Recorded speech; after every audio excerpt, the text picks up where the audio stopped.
자신을 소개해달라고. 사단법인입니다. 한국가정보건협회 대표이시고 차세대 가족에게 학부모 연합이신 김지연 대표님 발제 부탁드립니다. 네, 15분을 받았습니다. 그래서 제가 좀 말이 빨라지더라도 이해해 주십시오. 사실 1시간 주셨어도 말이 빨라질 겁니다.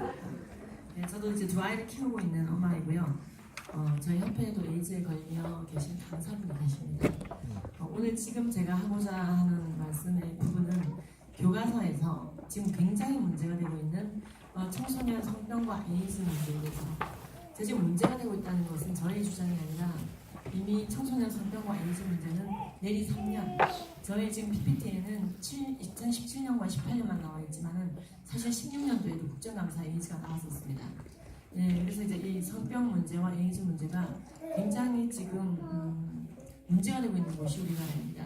근데 이제 그런 부분에 대해서 사실은 근데 이 문제는 최근의 문제가 아닙니다. 10대들의 에이즈나 성병 문제는 굉장히 우리나라가 해결을 못할 이유가 없는데 해결을 안 하고 있는 게 아닌가 하는 의심을 받을 정도로 쉬쉬 하고 있는 문제거든요.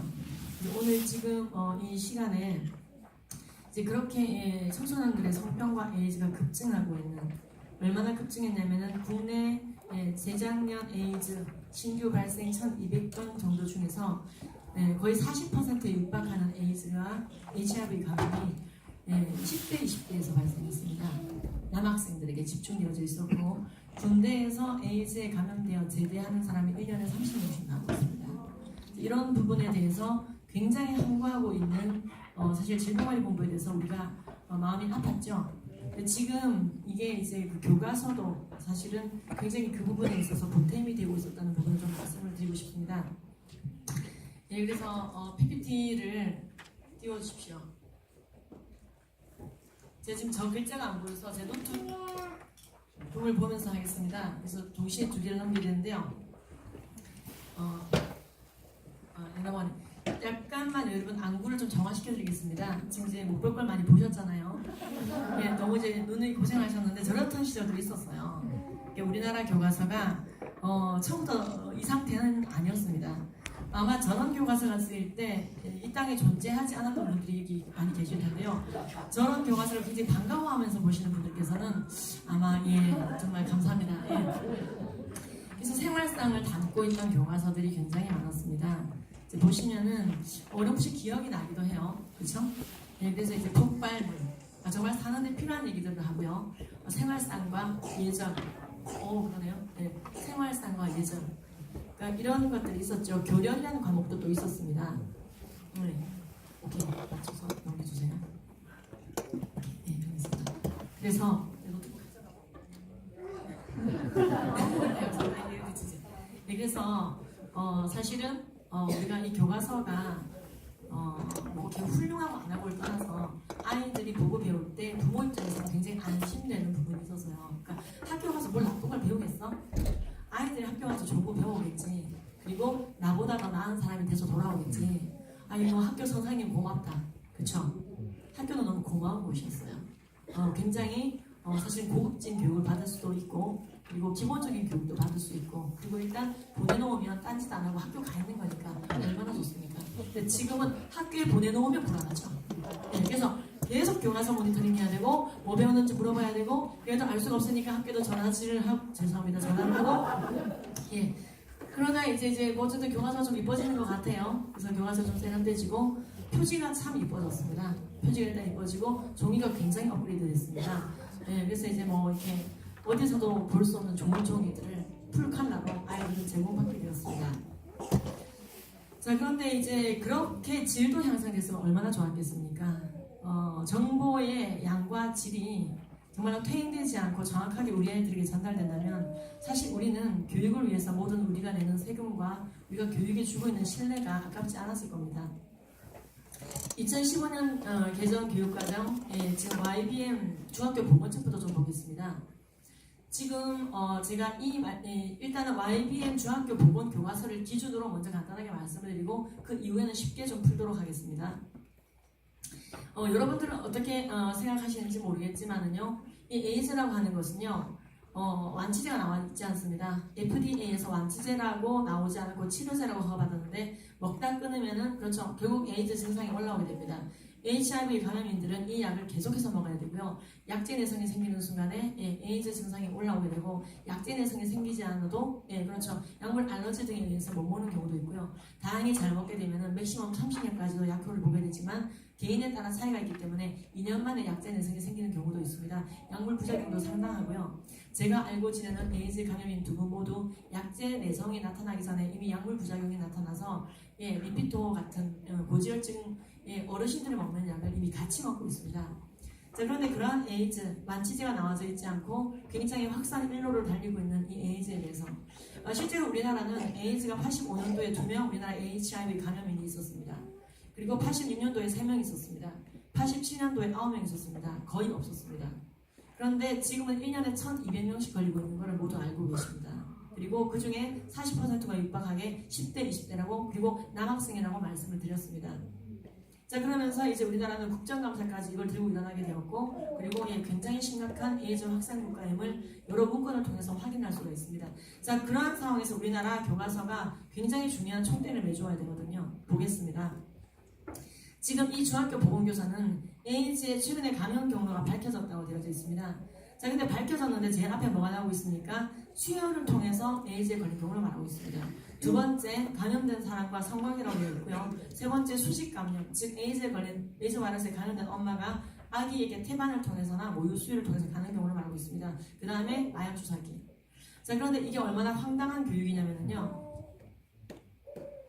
조금 더 보고 말씀드리겠습니다. 그리고 이성관계를 잘 유지해야 이성관계를 물론은 성관계를 하지 말고 이성 간 성관계를 건전하게 유지해야 에이즈에 걸리지 않는다라고 말하고 있습니다. 자, 그런데 보시면은요, 에이즈 바이러스의 주된 전파 경로가 사실은 남성 간 성행인 것을 적시하지 않고 있다는 것을 보게 됩니다. 자, 이 자료는 무엇이냐면요, 누구나 로그인 없이 볼 수 있는 우리나라 대한내과 학회지 홈페이지에 나와 있는 내용입니다. 우리나라의 에이즈 감염내과 의사들이 낸 통계입니다. 어떻게 에이즈 바이러스가 감염되는가?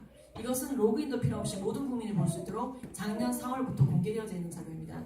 여기 보시면은요, 우리나라 10대들의 에이즈, 특히 10대들을 중심으로 봤을 때 전체 에이즈 감염의 93%, 92.9%가 동성간 성관계고 아래 헤테로섹슈얼, 이성간 성행위는 7.1%밖에 안 되고 있다는 걸 보여주고 있습니다. 자, 그리고 20대들의 경우에도 대부분 동성간 성행위, 밑에 이성간 성행위는 저거밖에 안 됩니다. 굉장히 낮습니다. 우리나라 질병관리본부 통계에 따르면 동성간 성행위를 하는 남자분, 여자분 합쳐서 1%가 채 안 되는 걸로 나오고 있습니다. 근데 전체 인구 중에 동성간 성행위를 하는 분들의 퍼센테이지는 낮지만 전체 에이즈 중에서 차지하는 비율이 굉장히 높다는 것은 얼마나 동성간 성행위가 위험한지를 말해주고 있습니다. 굉장히 자세하게 나와 있는데 사실 좀 설명하려고 그랬는데요. 시간 관계상 넘어가도록 하겠습니다. 지금 이 부분을 확대해서 보면은요, 우리나라 에이즈 감염내과 통계에 따르면 결국 우리나라의 에이즈 감염의 대부분은 HIV 감염의 대부분은 동성간 성행위라는 거예요. 특히 남성간 성행위라는 것입니다. 그것이 몇 %까지 올라가느냐? 93%까지 하는 거예요. 근데 이것을 모두 그냥 싸그리 다 착시현상 일으켜버리기 이겁니다. 마치 수혈로만 에이즈에 걸린 것처럼. 우리나라에서 에이즈 바이러스에 감염된 분은 누적 16,000명이 넘고 있습니다. 실제로 85년도 최초로 나온 다음에. 근데 그 중에서 수혈로 에이즈에 걸린 분은 불과 46명 정도입니다. 그리고 2006년도를 끝으로 아무도 수혈로 에이즈에 걸리지 않고 있습니다. 우리나라 보건복지부가 수십억의 비싼 기계를 들여서 HIV 바이러스를 감지해내는 기계를 2006년도에 들여놓았습니다. 그리고 나서 2010년도인가 HIV를 수혈로 에이즈에 걸린 분이 있긴 있었지만은 그분은 2006년도 이전에 걸린 것이 그때 발견이 됐던 겁니다. 그러니까 우리나라는 수혈로 인한 에이즈 감염이 실제로 없습니다, 현재. 그런데 이것에 대해서 굉장히 마치 수혈로 많이 에이즈에 걸린 것처럼요, 착시 현상을 일으켰고 그리고 이성간 성관계를 깨끗하게 하는 거예요. 그러면은요, 지금 이 우리나라 에이즈 감염내과 선생님들은 거짓말을 하고 있는 겁니까? 또는 누가 거짓말을 하고 있는 건지를 좀 봐야 됩니다. 그리고 우리나라 보건복지부 역시 제3차, 제4차 국민건강증진기획서를 통해서 남성간 성행위가 에이즈의 주된 전파 경로인 것을 알고 16-가라는 사업을 합니다. 지금 우리나라 교과서가 국가사업을 안 따르고 있습니다. 우리나라 국가 사업은요 2020년까지 꾸준하게 에이즈 퇴치를 위해서 남성 동성애자들이 에이즈에 걸릴 확률이 높기 때문에 HIV 조사 검사를 많이 받아야 된다고 가르쳐야 되며 콘돔을 그들이 많이 써야 된다고 가르쳐야 되는 것, 이것을 교과서가 따라야 됩니다. 그 사업의 이름이 16-가요. 지금 우리나라 보건당국은 에이즈 퇴치가 가능하다고 생각하고 우리나라 제4차 국민건강증진계획서에 수록하고 있습니다. 교과서가 여기에 대해서 굉장히 비협조적입니다. 그 결과는 참혹합니다. 우리의 10대들은 에이즈에 무단으로 걸리고 있습니다. 참조로 에이즈에 걸린다는 표현은 HIV 감염된 상태와 에이즈가 발병된 상태 두 상태를 통칭한다고 우리나라 질병관리본부가 작년부터 바꾸어 놓았습니다. 이게 실제 청소년 HIV 감염 국정감사 장면입니다. 질병관리본부는 왜 거짓말을 했냐고 국정감사를 당하고 있는 장면입니다. 그래서 국정감사 당하고 나서 좀 변화가 있었죠. 자, 이제는 누가 국정감사를 받아야 되는지 한번 생각해 봐야 될 일입니다. 역시 우리나라 에이즈 감염내과의 어찌 보면은 리더시죠. 코드 통계를 내신 수장이신 김준명 교수님께서 그 국정감사의 참고인으로 불려졌을 때 왜 이렇게 에이즈가 증가하고 있느냐라는 질문을 넘겨주세요. 받았을 때 동성간 성행위가 아니냐라는 질문을 유도하지 않았음에도 불구하고 스스로 말씀하십니다. 우리가 통계를 내봤더니 연령대가 젊어질수록 동성간의 성접촉 빈도가 증가됐고 10대, 20대를 통해 봤을 때 75% 이상이 동성간 성접촉, 특히 10대 후반을 봤을 때 93%가 성접촉. 이거는요 누구나 아는 얘기입니다. 보건당국이든 의사들이든. 근데 교과서가 숨기고 있는 겁니다. 즉 에이즈 바이러스의 주된 전파 경로가 남성간 성행위임을 적시하지 않고 있다는 거죠. 정보의 퇴행 증상입니다. 제가 왜 이렇게 얘기하냐면요.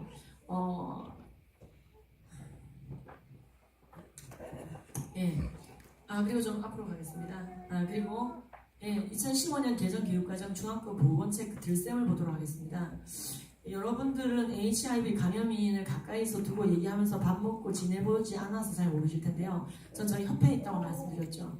엊그저께도 그분이 강의를 하셔야 돼서 과외도 해드리고 만나거든요. 정말 마음이 아픕니다. 이런 식으로 직무유기하는 교과서는 어떤 의도로 이렇게 하는지 잘 모르겠습니다. 계속 보도록 하겠습니다. 지금 제가 참 눈이 나빠서 저기 안 보이는데요. 아니면 서서 저걸 보면서 할까요? 저것도 안 보이네요. 자, 지금 이 교과서를 보면은요, 청소년의 성인보다 방어력이 떨어지기 때문에 성매개 감염병, 즉 에이즈 같은 것에 노출이 될 경우 굉장히 위험하다고 그럽니다. 그죠? 그렇게 얘기하고 있죠. 그러면서 왜 에이즈가 전파되는지 전혀 언급하지 않는 데가 지금 들쌤 보건교과서입니다. 그러니까 어쩌라고. 걸리면은 뭐 저기 과한염이 되고 뭐 성불구가 되고 할 수 있대요. 그런데 어떻게 예방해야 되는지 안 나옵니다. 동성간 성접촉을 예방해야 된다고 우리나라 최고 에이즈 수장이 얘기하고 있고, 코드 통계가 얘기하고 있는데도 이걸 지금 이제 함구하고 있는 것이죠.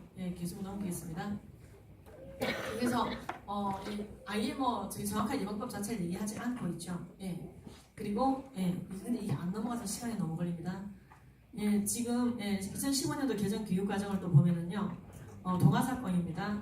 보면은 지금 여기 콘돔 교육 위주로 하고 있습니다. 콘돔 교육 위주로. 그리고 성병 예방의 방법으로 콘돔 사용을 가장 강조하면서 에이즈 부분은 아예 다루지 않고 있습니다. 마치 콘돔이면 모든 성병이 막아질 것처럼 가르치고 있습니다. 그리고 천재 교과서 2015년 개정 교육과정 보건 교과서를 보면은요, 요건 하나 칭찬해주고 싶습니다. 뭐냐면은 콘돔이 만능이 아니라는 것을 암시하고 있습니다. 콘돔을 껴도 성기상학이나 사형팔이 같은 것은 단순 피부 접촉으로도 옮을 수 있기 때문에 콘돔이 만능은 아니야. 이거 굉장히 중요한 교육이거든요. 요거 하고 있고요. 그 다음에 근데 이제 안타깝게도 에이즈 교육에 있어서는 어떻게 예방하라는 건지, 동성간 성접촉이 전체 에이즈 감염의 93%에 육박하고 있다는 얘기를 전혀 하지 않고 있습니다. 그리고 이 교과서 2015년도 YBM 고등학교 교과서를 보면은요, 또 에이즈에 대해서 다루는 부분만 지금 일단 보도록 하겠습니다. 성관계와 수혈로 에이즈에 감염되고 있다. 어떤 성관계인지 말하고 있지 않습니다. 정확하게 우리나라 보건당국과 의사들의 이 단체들은 동성간 성관계라고 수도 없이 얘기하고 있는데 이것에 대해서 계속 침묵하고 있습니다.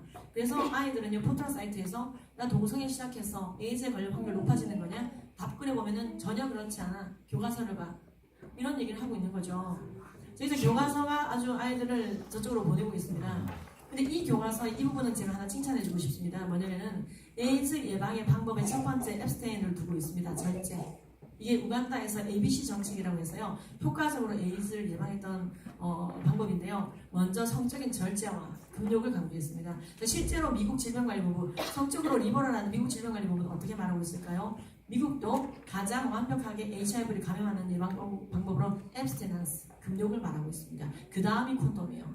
자, 근데 우리나라 그리고 음란물 교육에 대해서 우리나라가 하지 않으면 이 앱스테넌스나 금욕과 절제를 이끌어낼 수가 없습니다. 실제로 우리나라 행정안전부는 음란물을 봤을 때 아이들에게 얼마나 큰 폐해가 있는지를 말하면서 청소년들은 음란물을 적당히 봐야 되는 게 아니라 차단이 답이라고 말하고 있습니다.